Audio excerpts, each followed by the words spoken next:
Times news में आपका स्वागत है। मैं हूं एमके आजाद।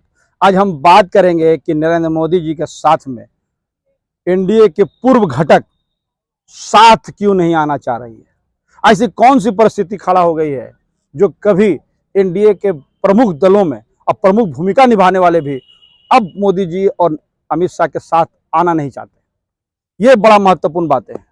इन बातों को लेकर ही आज हम चर्चा का बाजार को रखेंगे।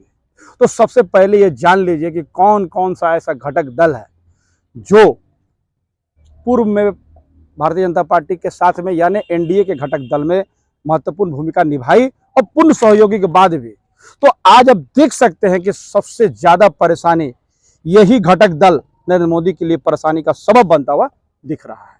तो बात करते हैं, जब हम बात करें उद्धव ठाकरे को शिवसेना की, जब हम बात करेंगे अकाली दल की, जब हम बात करेंगे नीतीश कुमार जी का, बात तो जब उठी है तो चली जाएगी महबूबा मुफ्ती पर और फारूक अब्दुल्ला भी। ये सारे लोग और ममता बनर्जी, ये सारे लोग कभी भारतीय जनता पार्टी के खास रहे हैं और एक समय थी कि इनके पूछे बिना जो है एनडीए का कोई भी काम नहीं होता था। लेकिन ऐसी कौन सी परिस्थिति खड़ा हुई है कि यही लोग आज नरेंद्र मोदी के 2024 की परेशानी का सबब बनता हुआ दिख रहा है। इसको समझने से पहले ये आप अच्छी तरह समझ सकते हैं कि जिस तरह चंद्रबाबू नायडू को भी बुलाने का प्रयास किया, जो चंद्रबाबू नायडू जी जो कभी एनडीए के घटक के संयोजक होते थे, जब उनको मंत्री पद का ऑफर दिया गया लेकिन उन्होंने इसको लेने से इनकार कर दिया। तो ऐसी कौन सी परिस्थिति देश में खड़ा हो गई। तो आप देख सकते हैं और आप अच्छी तरह भली बात जान सकते हैं इसके पीछे है जो 9 साल में सत्ता को ठसक के साथ चलाना। जब ये लोग चले गए तो कोई प्रयास नहीं किया गया। जैसे अभी अकाली दल ने जो काले कृषि कानून को लेकर जो अपना मंत्रिमंडल से इस्तीफा देकर जो बाहर अपना एनडीए से बाहर हो गया, तो इन लोगों ने कोई संवाद कायम नहीं किया। जब रामविलास पासवान की पार्टी, जब रामविलास जिंदा थे तो तब सब कुछ साथ था और सब कुछ चल रहा था। लेकिन जैसे उसकी मृत्यु हुई, उनके बेटे को जिस जलालत के साथ उस रूम से हटाया गया वो बड़ा दिलचस्प था और वही सब बातें को देखकर आज सारे लोग मुंह मोड़ते हुए नजर आ रहे हैं।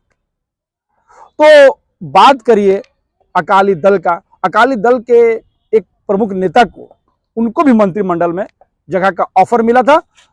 बताया जाता है उन्होंने भी इनकार कर दिया।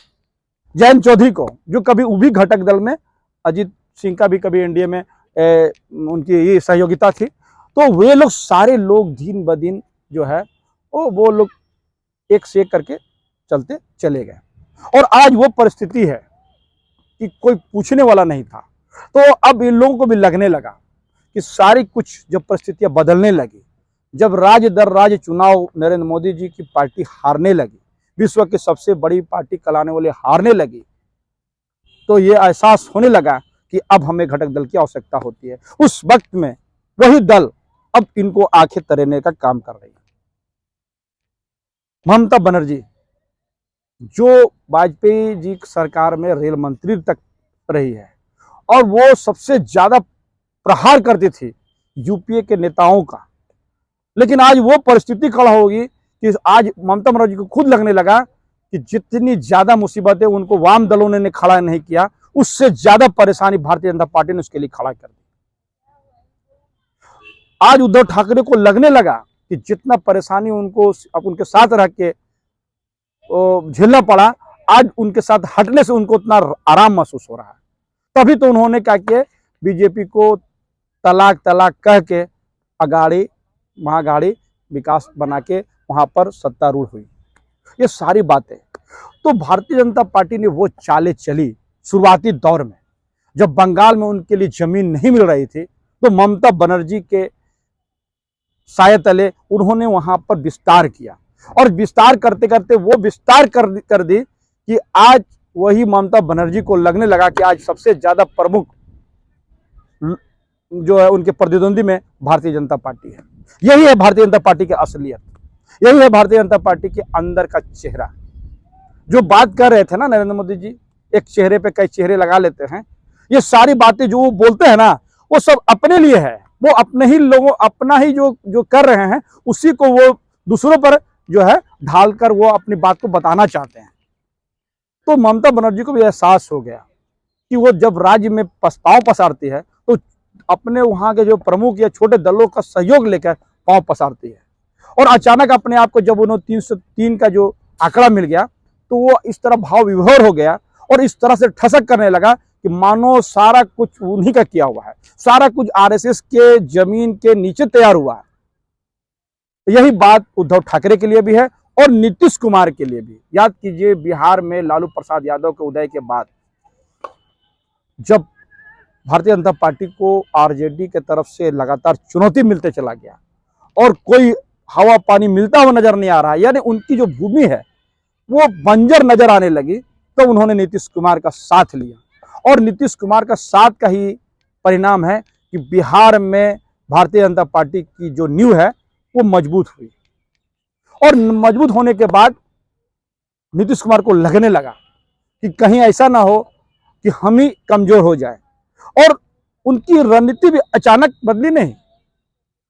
चिराग पासवान को के विरोध में जो नीतीश कुमार की जो रणनीति थी उसी को भारतीय जनता पार्टी ने अपने पाले में लाकर इस तरह से व्यवस्था की कि नीतीश कुमार की जो पार्टी है उसको कम वोट मिला, यानी कम सीटें मिली। और वो क्या हुआ, राष्ट्रीय जनता दल को मिला और कांग्रेस को भी बढ़िया अच्छा रिजल्ट मिला, लेकिन नीतीश कुमार वहां पीछे रह गए। जब समीक्षा की गई तो नीतीश कुमार स्पष्ट किए कि इसके पीछे जो है भारतीय जनता पार्टी का वो एक रणनीति काम कर रही थी जो चिराग पासवान के पीछे में छिपी हुई थी। वही छिपा चेहरा, एक चेहरे पे कई चेहरे लगा लेते हैं लोग, ये बात उस वक्त में स्पष्ट तौर पर नजर आई। और उसके बाद नीतीश कुमार ने फिर पाला बदला और आज वो फिर जो है, जो अभी नया इंडिया जो बना है उसके घटक दलों में उसकी प्रमुख भूमिका नजर आ रही है। महबूबा मुफ्ती कर लीजिए, जब उन्होंने 17 महीने सरकार चलाई और वो हर बातें उनसे मनवाने की कोशिश हुई और अपना वर्चस्व जो है फिर वहां पर जो है जम्मू कश्मीर में जब गाड़ने में कामयाबी कुछ नजर आई तो उनको भी दरकिनार किया गया। और सबसे पहले फारूक अब्दुल्ला, और इतनी ज्यादा गुस्सा, इतनी ज्यादा कड़वाहट हो गई कि इन लोगों को नजरबंद तक करना पड़ा। तो सारे लोगों के साथ में उस हिसाब से जो कड़वाहट के साथ राजनीति का जो 9 वर्ष को समावेश किया गया, ये सारी घटनाओं को देखकर अब पूर्व जो घटक दल है एनडीए का वो अब इनके साथ आने से परहेज करते हैं। अब चंद्रबाबू नायडू को देख लीजिए, 9 साल तक ये लोग कभी उससे कभी संवाद कायम नहीं किया, कोई बात कायम नहीं की, पूछा तक नहीं कि चंद्रबाबू नायडू अभी किस हालात में है, कैसे हैं, उनको जरूरत है कि नहीं। बताया जाता है कि 1-2 बार वो मिलने की कोशिश भी किए लेकिन उनको समय नहीं मिला।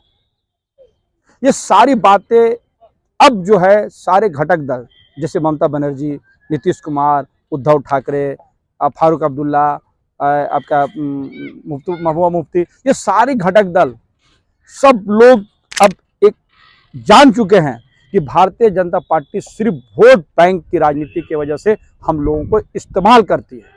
अब यही लोग जब जमीन तैयार हो गई उन लोगों की तो उसको फसल काटने का काम जो है वो भारतीय जनता पार्टी ने किया। ये बात अब इन लोगों के दिलो दिमाग पे अच्छी तरह पेवश कर गई है। जो पेवश हो जाने के बाद अब उसको निकालना आसान नहीं रहा, इसीलिए इन लोग पूरी ताकत के साथ जो है अभी इंडिया जो गठबंधन बने हैं 26 दलों के, उसके साथ इन लोग जो है एकदम ठोस बजा के और अंगद के पांव की तरह जमा हुआ नजर आ रहा है। तो ये सब राजनीतिक गलियारों पर चर्चा का विषय है। और चर्चा इसलिए भी इस पे बात चलती है राहुल गांधी की, तो राहुल गांधी की कांग्रेस में तो कभी भारतीय जनता पार्टी या एनडीए में कभी रहा नहीं, लेकिन जिस हिसाब से उनके सब गलत नीतियों का विरोध राहुल गांधी ने डंकी की चोट पर की, उससे बात यह स्पष्ट हो गई कि आने वाला समय में राहुल गांधी इनके लिए बड़ा परेशानी का सबब होता हुआ दिख रहा है। हर वो मामला, जब अडानी के मामले को जिस हिसाब से प्रहार किए, चाहे वो लोकसभा हो या फिर जमीनी स्तर पे, ये सारी चीजें ने काउंटर किया, ये बड़ा महत्वपूर्ण है। वो चले गए जेएनयू में, जब उन लोगों के साथ में नाइंसाफी हुए तो राहुल गांधी वहां खड़ा हो गए। जब बात कहीं और चली तो राहुल गांधी खड़ा हो गए। ये सारी राहुल गांधी का खड़ा होने इनके लिए परेशानी का सबब हुआ। और जब ये लोग उनकी सदस्यता लोकसभा के सदस्य समाप्त करने की दिशा में जो रणनीति बनाई और जो भीतर की राजनीति की है, वो अब जग जाहिर होने वाला है। आने वाला समय में सुप्रीम कोर्ट भी तय करेगा बहुत महत्वपूर्ण बातों को लेकर, जो आप देख सकते हैं। लेकिन महत्वपूर्ण रहेगा 4 अगस्त को सुप्रीम कोर्ट के फैसले पर सबकी नज़र रहेगी। सुप्रीम कोर्ट ने नोटिस तो पुण्य मोदी को भी किया है और गुजरात सरकार को भी किया है, तो ये सारी बातें नज़र आएगी। लेकिन बड़ा महत्वपूर्ण बातें हैं कि इस वक्त में राहुल गांधी से जितना परेशानी भारतीय जनता पार्टी को है, उतना ही परेशानी उनको नीतीश कुमार से है, ममता बनर्जी से है, उनको उद्धव ठाकरे से है, उनको फारूक अब्दुल्ला से है, उनको जो है क्या नाम है चंद्रबाबू नायडू से है। ये सारे लोगों से उनकी परेशानी साफ होता हुआ दिख रहा है। तो आने वाला समय में पता चलेगा वो किस करवट बैठ रहा है। लेकिन मैं एक बात स्पष्ट तौर से कहना चाहूँगा कि जो लोग कुछ एनडीए में नजर आता है, संभव है कि वो इंडिया में नजर आए, और जो इंडिया वाला लोग है संभव है कि वो कुछ फिर इंडिया में नजर आएंगे। इसके आसार लगातार बनते और बिगड़ते जा रहे हैं। इसके पीछे जो कारण बताया जा रहा है वो स्पष्ट यह है कि अभी बार्गेन का समय नजर आ रहा है। जैसे चिराग पासवान को 6 सीटें बताया जाता, 5 या 6 सीटें जो है वो मिलने जा रहा है। इसको देखकर मुकेश सहनी भी और जीतन राम मांझी भी अब 1 सीट के बजाय 2 सीट मांगने का प्रयास में लग गए हैं, और उन्होंने राज्यपाल तक की मांग कर दी। उनके बेटे ने राज्यपाल बनाने की मांग की। ये सारी बार्गेनिंग अभी ऑलरेडी होता चलेगा, और ये बात नरेंद्र मोदी जी भी, अमित शाह और भारतीय जनता पार्टी तरह जानता है कि वो जानते हैं कि इस तरह के जो घटना है, ये मतलब इस तरह के जो बार्गेनिंग है, अभी और दल हमारे साथ में लाएगा। तो सवाल यह उठता है कि देखते हैं कि जो 38 दलों का जो जंबो जेट जो व्यवस्थाएं की है, पार्टियों का जमावड़ा किया है, वो कितना दिन एक साथ रहने में कामयाब हो सकते हैं, ये देखने के। तो हमारे वीडियोस कैसा लगा अपने कमेंट्स जरूर कमेंट्स करें।